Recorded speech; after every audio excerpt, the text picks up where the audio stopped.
ಇದು ಉಪ್ಪೆ ನ್ಯೂಸ್, ಸತ್ಯದೊಂದಿಗೆ ಪ್ರತಿಕ್ಷಣ। और इसलिए गांधी जी ने लंदन में प्रेस कॉन्फ्रेंस ली, 32 की बात बता रहा हूं, 1932 की, और प्रेस कॉन्फ्रेंस लेकर गांधी जी ने कहा मैं मर भी जाऊंगा लेकिन मिस्टर आंबेडकर के जो मांगे हैं मैं कदापि मान्य नहीं होने दूंगा। जब ऐसी धमकी मिस्टर गांधी जी ने जब लंदन में दी, तो जब गांधी जी रिटर्न आए तो भारत में जो दंगे फसाद हुए थे, इस वजह से लॉ एंड ऑर्डर मेंटेन रखने के लिए गांधी जी को बॉम्बे में जहाज से जैसे ही उतरे वैसे पुलिस ने पकड़ा और गांधी जी को पुणे के एरवाड़ा जेल में डाला। गांधी जी ने 21 दिन का आमरण अनशन किया, 21 दिन का, काय के लिए?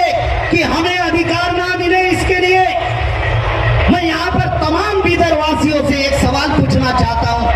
गांधी जी ने जितने भी धरना दिए, जितने भी मोर्चे निकाले, जितने भी आंदोलन किए, जितनी भी यात्रा निकाली, मुझे एक उदाहरण बताइए कि हम SC ST OBC माइनॉरिटी के लिए अधिकार मिले, इसके लिए गांधी जी ने अगर एक दिन का भी उपवास किया होगा तो मुझे एक उदाहरण बताइए।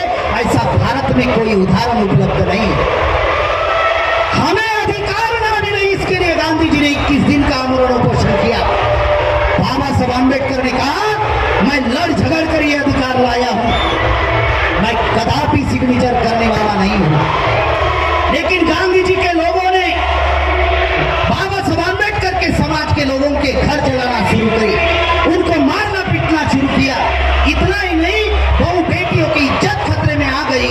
जब ये जानकारी डॉक्टर बाबा साहब आंबेडकर को मिली तो बाबा साहब आंबेडकर ने कहा कि जिस समाज के लिए मैं लड़ झगड़ कर ये अधिकार लाया, अगर वो समाज ही अगर जीवित नहीं रहेगा तो मेरे अधिकार किस काम के? वो अगर समाज ही जीवित नहीं रहेगा तो अधिकार किस काम के? आपने पिक्चर देखी होगी, फिल्म में विलन जेल में होता है और जेल में रहकर भी वो बाहर दंगा फसाद करता है। गांधी जी जेल में थे और गांधी जी के लोग हमारे घर जलाए, हमारे लोगों को मारे, हमारे बहु बेटियों की इज्जत खतरे में आ गई। ये पिक्चर उस वक्त चल रही थी और बाबा साहब विवश होकर पुणे के एरवाड़ा जेल में गए और बाबा साहब आंबेडकर के और गांधी जी के बीच में एक पैक्ट हुआ और उस पैक्ट का नाम है पुणे पैक्ट, जिसे हम लोग पुणे करार कहते हैं।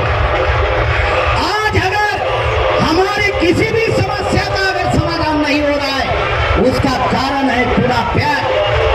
जैसे ही पुणे पैक्ट हुआ, वो तारीख थी 24 सितंबर 1932 को पुणे पैक्ट हुआ और दूसरे दिन बाबा साहब आंबेडकर ने स्टेटमेंट दिया कि पुणे पैक्ट जो हुआ, ये पुणे पैक्ट मेरे मर्जी से नहीं हुआ, तो मुझे विवश किया गया और विवश होकर मुझे सिग्नेचर मारनी पड़ी। और बाबा साहब आंबेडकर ने स्टेटमेंट दिया कि इस पुणे पैक्ट की वजह से अब हमारे समाज में लड़ झगड़ने वाले लोग पैदा नहीं होंगे, संघर्ष करने वाले लोग पैदा नहीं होंगे, भिड़ने वाले लोग पैदा नहीं होंगे। तो हमारे समाज में अब कौन से लोग पैदा होंगे?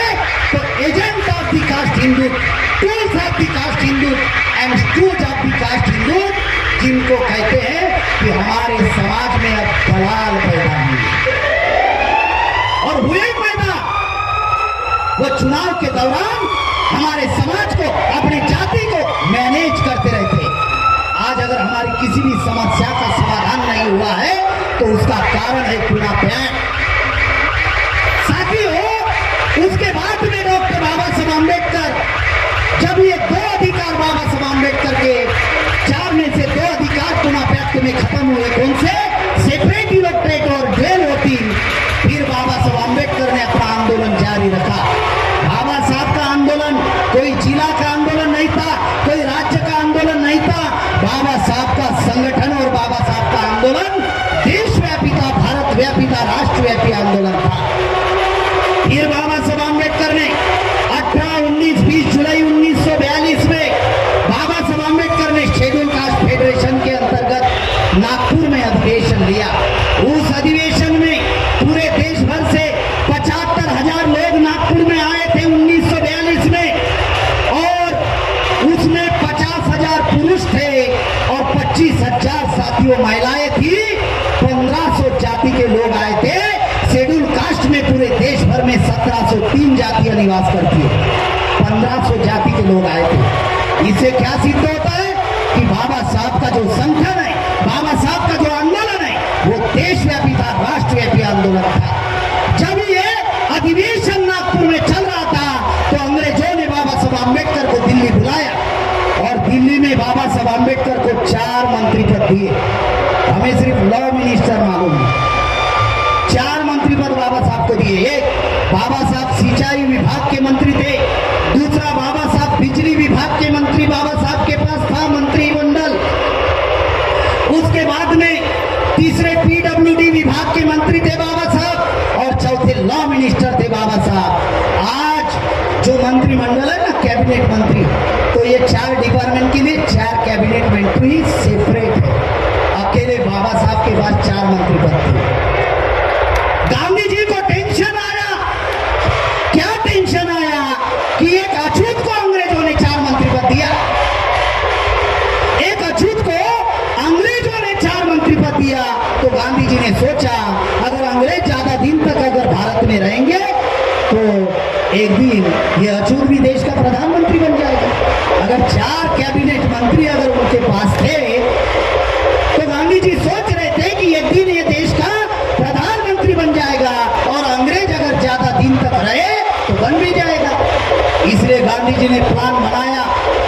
जब बाबा साहब आम्बेडकर वो 4 मंत्री पद लेकर फिर अधिवेशन में रिटर्न आए तो लोगों में कुछ शुरू हुई कि अब बाबा साहब आंदोलन नहीं करेंगे क्योंकि बाबा साहब को अब 4 मंत्री पद मिले।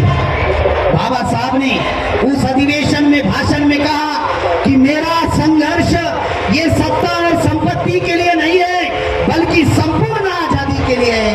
ये बात बाबा साहब आम्बेडकर ने कही। आज क्या परिस्थिति है? आज हमारे लोग मंत्री बनते हैं, परिस्थिति क्या है? तो बाबा साहब की आधी लाइन वो ध्यान में रखते हैं, कौन सी? मेरा संघर्ष संपत्ति और सत्ता के लिए। बाबा साहब ने क्या कहा कि मेरा संघर्ष सत्ता और संपत्ति के लिए नहीं है। मेरा संघर्ष सत्ता और संपत्ति के लिए नहीं है, संपूर्ण आजादी के लिए। ये बात बाबा साहब आम्बेडकर ने कही। क्या हम लोग आजाद हुए? गांधी जी टेंशन में आ गए कि एक अछूत को 4 मंत्री पद मिले, ये प्रधानमंत्री भी होगा।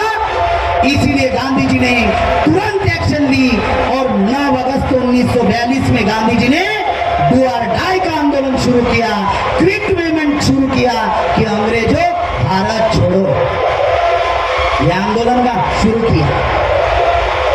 जब गांधी जी ने यह आंदोलन शुरू किया तो डॉक्टर बाबा साहब आम्बेडकर और मोहम्मद अली जिन्ना ने एक प्रपोजल भेजा। कौन सा प्रपोजल था?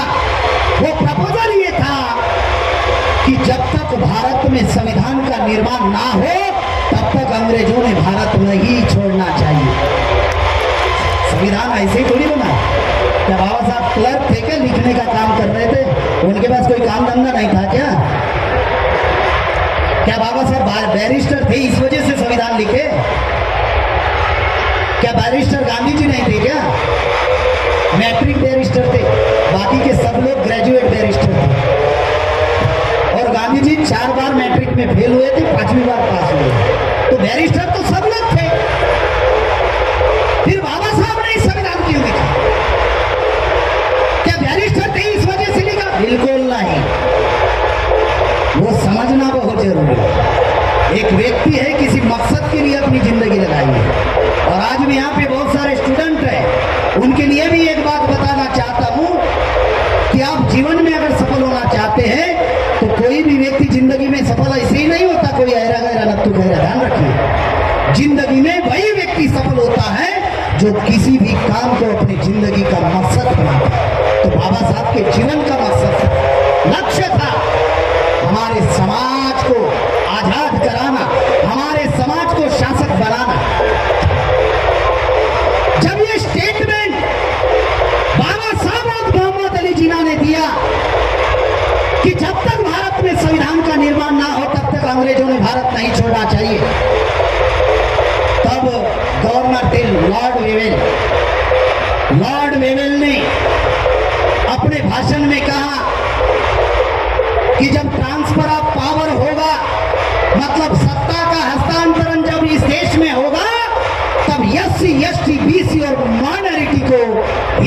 गिरफ्तारी मिलेगी